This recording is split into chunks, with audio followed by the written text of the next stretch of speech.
Hey guys, and welcome to the patch notes for the 7th of November 2018 patch.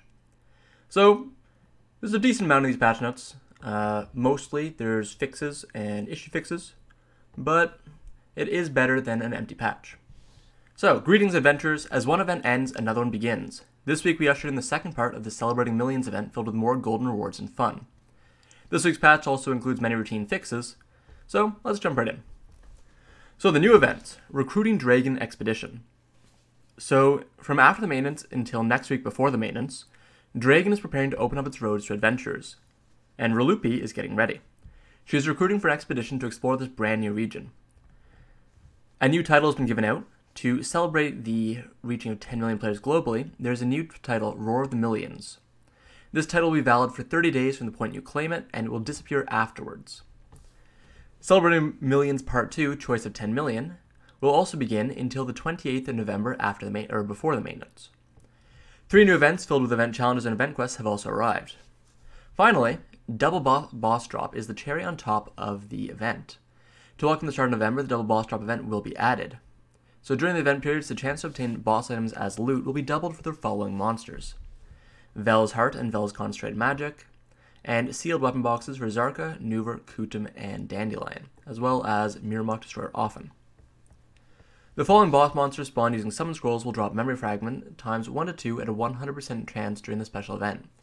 Sonal Siege Captain, Skeleton King, and the Kelk, from the Pilafay, Cartian, and Ancient Relic Crystal Summon Scrolls.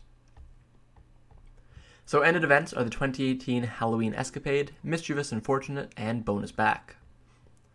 Daylight Savings is over, as was mentioned in last week's patch notes, so World Boss spawns and Node Conquest War times have adjusted to match. The experience gained per level 57 character turning in full Marnie Stones for Forest Ronoros monsters has been increased. And they fixed the issue where annexes could not be built on a Fort Conquest War if the Fort for Conquest War was built after the Fort for Node War was built. So, system. One of the big things in this patch is to sort of nerf the silver gained from guild payouts from things such as sea monster hunting.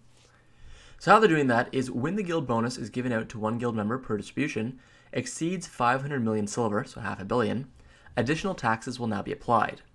So for 500 million or less silver, no taxes.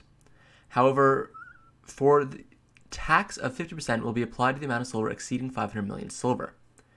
So when each guild member is given a guild bonus of 600 million silver, a tax rate of 50% will be applied to the excess of 500 million silver, so the 100 million extra silver.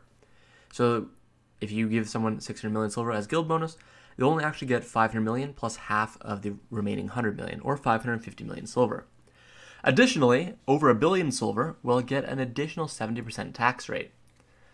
So this is kind of like tax brackets in real life. So you'll get the 500 million silver from the first 500 million, then you'll get 50% of the next 500 million, so 250 million silver, and then you will get 30% of each piece of silver exceeding 1 billion. So for 1.2 billion silver, you get 500 million plus 250 million plus 30% of 200 million, which I believe is 60 million. So they say here actual amount given per member, 850 million, but I believe it should be 860 million silver. This was done in order to prevent an excessive amount of silver from being distributed to certain guild members. The additionally collected tax will be included in the support funds for all guilds. So apart from that, there's not actually too much else that has happened in this week's patch notes. A few small mount changes, all classes. Really the only class that got significant changes this week at all is the Lawn. They're mostly sort of quality of life changes. Sprinting will be triggered after using the skill Stately Dignity only when the shift and forward keys are pressed. Aggro effect area for monsters has been doubled by the skill Stately Dignity. The combo of the skill Nimbus Stride after using the following skills has been made faster from Phantom Dance, Deadly Dance, Furor, and Tailspin, so awakening skills. The combo of the skill Primrose Sprint after using Tailspin has been made faster. Pressing backwards plus RMB after using the skill Spring Breeze will now activate Bridal Despair if Bridal Despair has already been learned. Fixed issue with the stun effect was not applied for the first hit of the skill Ethereal Dance, and fixed the graphical glitch in the wrist and waist part, so no one cares. Finally, item changes. The weight of all silver has been reduced by 50%, which should make grinding with low weight limits a little more tolerable, in places where silver is one of the main drops.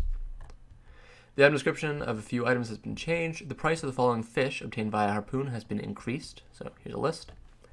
And they fixed the issue where the long-tailed rosefinch could not pick up items from the same distance as other pets. Marketplace registration price for caged owl has also been increased by 6.5 times.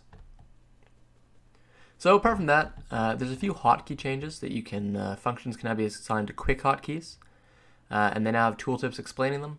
Quick hotkeys are a combination of Alt plus any key, and you can assign them by quick hotkeys by holding Alt plus left mouse button. So those are pretty much all the important fixes. There are a few changes to pets, but they're mostly fixes. And really the big story from this patch is the changing for guild funds, which should help reduce amount of silver coming to the economy from sea monster hunting. A few new events, and changes to the lawn for lawn mains. Anyways guys, those are the patch notes for the 7th of November 2018 patch. As always, I hope you enjoyed the patch notes. Subscribe if you like it. Comment below what you think about the patch notes. Are you happy that they finally nerfed sea monster hunting in a somewhat meaningful way? Or do they need to do more to really reduce the impact that it's been having on the economy? Comment below, and as always guys, have a good one.